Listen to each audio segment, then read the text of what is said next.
Hello po, wala po tayong content at may sasabihin na po sa inyo. Kung nakita nyo po yung account ko nga po na hack at ayun po, sa mga comments po nakikita ko yung mga tao po na forgot ko daw yung password. Hindi po, may nag-hack talaga po.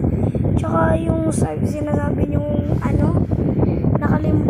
na someone hack, hindi tama kayo, may nanghack nga.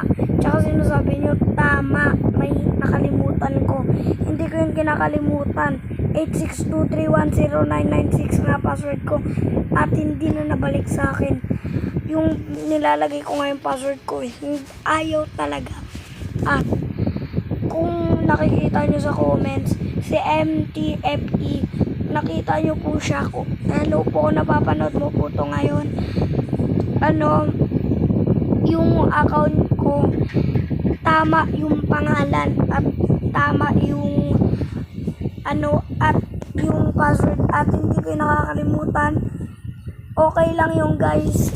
Lang naman yun inaano ko na yun sa Gmail ko at sa mga kaibigan ko. Alam na kung sino yung nag-hack. So, mababalik din sa akin yun kasi yung nag-hack nun, ibibigay yun sa kaibigan ko at ibibigay nila sa akin at hintay-hintay lang kayo, mababalik din sa akin. I can subscribe, comment, bye-bye!